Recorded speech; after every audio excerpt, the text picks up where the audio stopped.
Vítam vás pri sledovaní tretej časti pravidelného cyklu relácií Hlas Centrope. Dnes si povieme, prečo si budú regióny spájajúce Južnú Moravu, Dolné Rakúsko, Viedeň, Burgenland, Západné Slovensko s Bratislavou a Trnavou a Západné Maďarsko do jedného regiónu Centrope od 1. mája ešte bližšie ako doteraz.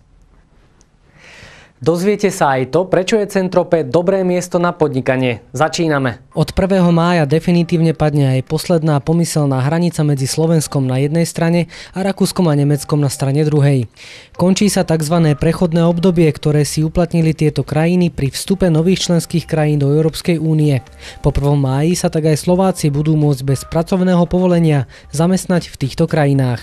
Čo znamená 1. máj pre Bratislavskú župu? No tak je to jeden z tých prvých májov, kedy si pripomíname vstup do Európskej únie, čo je podľa mňa veľmi významný vecník pre nielen župu, ale aj celé Slovensko. Ale je to práve ten 1. máj, kedy končí to podľa mňa trochu diskriminačné obdobie, kedy naši ľudia nemohli voľne chodiť sa pohybovať a pracovať na rakúskych a nemeckých trhoch. Napriek tomu, že možno na druhej strane hranice vládnu isté obavy okolo tohoto, tak realita je taká, že neočakávame nejaký obrovský odliv pracovnej sily, neočakávame žiadne obrovské presuny poza hranicu. Tí podnikatelia, ktorí zistí, že Slováci sú dobrí zamestnanci a že naozaj sa oplatí zamestnávať, rakúski podnikatelia už dnes pôsobia na Slovensku, už dnes tu majú firmy a už dnes tu zamestnávajú ľudí. Tí schopní ľudia spomedzi nás všetkých, ktorí v Rakúsku majú svoje príležitosti na výnimky, tam už robia prakticky od roku 89-90, čiže nejaké veľké vojny si myslím je skorej taká možno miesto než bulvárna obava niektorých drobných, povedzme horšie informovaných rakúskych kruhov. Postrach exodu slovenských pracovníkov na rakúske a nemecké trhy vyvrátil aj ekonomický odborník zo Slovenskej akadémie vied. Nie, nepredpokladáme to, nakoľko v zásade kto chcel, tam už pracuje. A teda čiastočne závisí to samozrejme od reakcie rakúskej vlády, ktorá ako sa postaví k tomuto problému. Uvoľnenie pracovného trhu je však dôležitým krokom k otváraniu hraníc smerom k Rakúsku. V súčasnej dobe a vzhľadom k polohe samosprávneho kraja je to prirodzeným vyústením aktuálneho vývoja. Považujeme 1. máj za dokončenie vôbec integračných snách Slovenskej republiky, pretože jedna vec je dostať sa do Európskej únie, druhá vec je dostať sa do menovej únie, ale potom samozrejme to naplnenie vôbec integračných snách je v tom, že máme voľný pohyb kapitálu a predovšetkým kapitálu ľudského. Centrope bude aj o voľnom pohybe pracovných síl diskutovať 5. mája na politickej konferencii v Dieri. Aké sú hlavné témy konferencie? Je táto konferencia usporiadaná z príležitosti otvorenia pracovného trhu v rámci Európskej únie. Vieme, že aj Rakúsko, aj Nemecko otvárajú trh a tým pádom je téma mobility pracovných síl, vzdelávania a vôbec celého tohoto regiónu veľmi, veľmi atraktívna a aktuálna pre všetky krajiny, ktoré sa vlastne v tomto trhu nachádzajú. Zástupcovia 4 prihraničných regiónov Centrope nebudú v Maďarsku chýbať. Kto sa zúčastní? Konferencia bude mať dve časti. Prvá bude uzavretá, bude pre 12 primátorov a županov v regióne Centrope, to znamená, že sú to 4 slovenskí štatutári za regióny Bratislavský a Trnavský, za mesto Bratislava a Trnavu, z rakúskej strany to bude primátor Viedne, ďalej zástupca Niederösterreichu a Burgenlandu, ďalej samozrejme za Brno a za Juhomoravský kraj ako zástupcovia Čiech, čiže zase hejtman a primátor. Ako posledných uvediem zástupcov Maďarska a sú to primátori Győru, Soproňu a Szombathely. Slovensko vstúpilo do Európskej únie v roku 2004. Hranice sme zrušili, cestovať môžeme bez pasov, vo väčšine krajín únie sme mohli pracovať bez pracovného povolenia okamžite. Rakúsko a Nemecko sa obávalo, že ich pracovný trh zaplní lacná pracovná sila. Regióny však úzko spolupracujú aj napriek tomu. Bratislavská župa očakáva ešte užšiu spoluprácu so svojimi regionálnymi partnermi ako doteraz. Centrope vo svojej preambule a vôbec vo svojich základných dokumentoch víta, teda mala to ako jeden z požiadaviek a naozaj je to vnímané ako dovršenie celej tej integrácie, ktorá pomôže aj regiónu Centrope ako taký, pretože naozaj padnú posledné bariéry. Druhá vec je otázka dneska naformulovania zákonov, tak ako ich či už centrálna rakúska vláda alebo potom tie spolkové krajiny prebrali. vnímame trošku s takým odstupom tie obmedzenia, ktoré nastali. To viete o obmedzeniach, ktoré ide o priemernej mzde, o obmedzeniach, ktoré teda hovoria, akým spôsobom sa majú uvoľňovať prostriedky, ale miesta na pracovnom trhu. Nemyslím si, že je to na prospech, skôr stále ide ešte o akési obavy, ktoré majú, nechcem povedať znevýhodniť, ale stále ako keby držať takú tú barličku pre svojich štátnych občanov, teda hovoríme o rakúskych zamestnancoch voči slovenským. Je to dosť smutné, že napríklad Írsko alebo Veľká Británia to prechodné obdobie dali prakticky nulové a práve náš najbližší sused dal to prechodné obdobie úplne maximálne. Ja chápem, že ľudia majú o to obavy, ja rozumiem mentalite ako tých našich susedov, ale si myslím, že keď máme naozaj spravodlivo povedať, sme spolu v Európskej únii, máme jeden spoločný schengenský priestor, jednoducho máme tu spolu 1000-ročnú históriu, tak naozaj nie je dôvod si robiť žiadne prekažky a skôr si myslím, že to bude viac symbolické ako nejaký veľmi reálny posun. A ja to samozrejme ako bratislavský župan vítam a som pevne presvedčený, že vlastne nám to umožní nadviazať na to, čo v tom trojuholníku Viedeň, Bratislava, Budapešť zažívali ľudia stáročia. To znamená, takisto ako každú nedeľu sa aj tu stretávajú rodiny medzi sebou, spolu sa modlia, žijeme vlastne tú istú tradíciu, tak nie je dôvod robiť medzi nami nejakú umelú bariéru. Centrope nedávno zverejnila správu o regionálnom rozvoji, na ktorej spolupracoval Rakúsky inštitút pre hospodársky výskum, Ekonomický ústav Slovenskej akadémie vied, Mendelová univerzita z Brna, Viedenský inštitút pre medzinárodné hospodárske porovnávanie a Západomaďarský výskumný ústav Maďarskej akadémie vied. Z výsledkov správy o regionálnom rozvoji vyplýva, že Centrope disponuje v dôsledku svojej dobrej polohy veľmi dobrou infraštruktúrou a vysokým potenciálom pre ekonomický rast.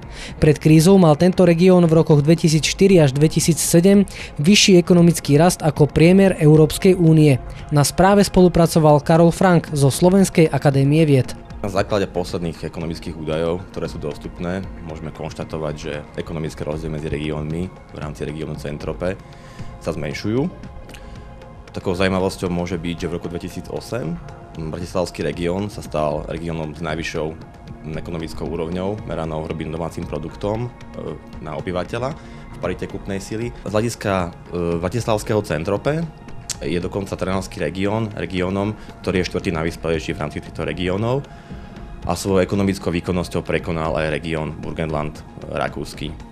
Na ilustráciu treba dodať, že v roku 2008 dosiahol hrubý domáci produkt na obyvateľa Bratislavského kraja 41 800 eur, pričom región Viedne dosiahol úroveň hrubého domáceho produktu na hlavu na úrovni 40 900 eur. Zaujímalo nás, či sa už obnovil ekonomický rast Centrope po celosvetovej ekonomickej kríze. Takže región Centrope bol pomerne silne zasiahnutý ekonomickou krízou, predovšetkým v dôsledku jeho exportnej orientácie na zahraničné trhy, ale na druhej strane takisto došlo k pomerne výrazne rýchlemu oživeniu, vďaka oživeniu predovšetkým na hlavných exportných trhoch Slovenska. Ekonomický rast sa obnovil a očakávame, že bude pokračovať v nasledujúcich rokoch. Avšak, čo sa ako javí ako taký negatívny jav, je to, že zamestnanosť bude rásť pomalšie, ako by sa očakávalo. Na samosprávnom kraji sa zišli zástupcovia iniciatívy Centrope zo všetkých 4 regiónov. Nemohli sme si nechať ujsť príležitosť vyspovedať ich. Ako vidia spolupracovníci budúcnosť Centrope? Myslím si, že spolupráca regiónov v Európe a štátov vzájomne sa bude posilňovať a práve iniciatíva, ako je Centrope, bude prinášať benefity v rovine nadnárodnej blízkej spolupráce. Počas posledných rokov som sa naučil strašne veľa o regióne Centrope, pretože som precestoval 20 000 kilometrov len za 3 mesiace. A na cestách som zistil, že toto je určitý druh budúcnosti, ktorú žijeme dnes. Ako stredoeurópania sme veľmi mobilní, na podobnej úrovni životného štandardu. A rovnako vidím aj spoločnú budúcnosť strednej Európy. Naozaj tomu verím. Tak to je opravdu otázka pro skutečně nějakou Sibylu. Já vidím ale každopádně budoucnost tohoto regionu v tom, že ta hranice bude vnímána daleko méně, že skutečně využijeme ten potenciál, ať už z hlediska trhu práce, ať už z hlediska vzdělávání, kdy skutečně máme tady 630 univerzit v regionu Centrope, kde je velká možnost pro spolupráci, pro návaznost na inovativní obory, na vědu a výzkum, ale pochopitelně Centrope je také region lidí, kteří zde chtějí trávit volný čas a tady si myslím, že určitě bude lepší situace v tom, že Brňané nebudou jezdit na Vinobraní jenom do Znojmála, že zajedou třeba do Pezinku a podobně. Priestor dáme opäť ekonómom. Aké sú podľa Karola Franka výzvy do budúcnosti pre región Centrope? Medzi hlavné výzvy regiónu Centrope patria také základné 3 oblasti. Je to oblasť poznatkovej ekonomiky, potom je to oblasť cestovného ruchu, trhu práce a štruktúry priemyslu. Z hľadiska štruktúry priemyslu je dôležité do budúcna určitým spôsobom diverzifikovať štruktúru regiónu Centrop, ako to bolo vidno aj v súčasnosti počas vzniku hospodárskej krízy, že tieto regióny sú náchylné na pokles zahraničného dopytu. Tým pádom iná štruktúra, vhodnejšia štruktúra by tieto negatívne efekty mohla čiastočne tlmiť. Z hľadiska poznatkovej ekonomiky je dôležité sa orientovať na zabranenie úniku mozgov do iných regiónov Európskej únie. Región Centrop predstavuje pomerne významnú kapacitu vedecko-výskumných a vzdelávacích inštitúcií. V regióne sa nachádza 24 univerzít, stovky výskumných a vývojových pracovísk, takže potenciál tu určite je. Otázka je, ako ho ďalej využiť. Jedným takýmto spôsobov, ktorý predstavuje výzvu do budúcnosti pre tento región, je zlepšenie mobility pracovníkov, predovšetkým v tomto regióne, podpora mobilita absolventov, podpora doktorantov, postdoktorantov, aby teda v tomto regióne ostávali a nemigrovali do iných častí tohto regiónu. Po skončení obmedzení pre vstup na trh práce do Rakúska a Nemecka sa môžu medziregionálne rozdiely vyrovnávať po spätnej migrácii zamestnancov po návrate domov. Dôležitou úlohou nielen politikov je nenaháňať politické body na strašení západných susedov o obsadzovaní pracovných pozícií cudzincami. Plasticita trhu práce zatiaľ vždy vyriešila všetky pochybnosti svojím prispôsobením sa požiadavkám dopytu a ponuky. Z dnešnej reportáže je to už všetko. V budúcom vydaní uvidíte reportáž aj z politickej konferencie regiónu Centrope, ktorá sa bude konať v Dieri. Teraz si pozrite stručný prehľad toho, čo sa v Centrope v poslednom čase udialo a čo nás čaká. Za účasti podpredsedu Bratislavského samosprávneho kraja Iva Nesrovnala v Petronel Carnuntum slávnostne otvorili dolnorakúsku krajinskú výstavu, ktorá predstavuje každé 2 roky vrcholné podujatie kultúrneho diania v Dolnom Rakúsku. Tohto roku sa výstava koná pod heslom Podmaniť, objaviť, zažiť v rímskej krajine Carnuntum a jej cieľom je ponúknuť tajuplné putovanie jednotlivými historickými obdobiami. Výbor regiónov načrtol svoje návrhy týkajúce sa reformy regionálnej pomoci Európskej únie a Európskeho sociálneho fondu. Najvyšší regionálni predstavitelia, starostovia a primátori z celej Európy, ktorí sa zišli v Bruseli, privítali pokrok dosiahnutý pri znižovaní ekonomických rozdielov medzi regiónmi. Zdôraznili však, že výrazné rozdiely stále pretrvávajú. Medzinárodná výstava regiónov Slovenska, Maďarska, Poľska a Česka V4 regióny a ich sídelné mestá, spojená s publikáciou rovnakého mena, ktorú pripravil Bratislavský samosprávny kraj, bola prezentovaná v mnohých regiónoch krajín V4 a v krajinách Európskej únie. Začiatkom mája budú smerovať regionálne politické špičky do maďarského Győru. 5. mája sa tu bude konať politická konferencia Centrope. Dolnorakúski vinári pozývajú všetkých na degustáciu mladého vína.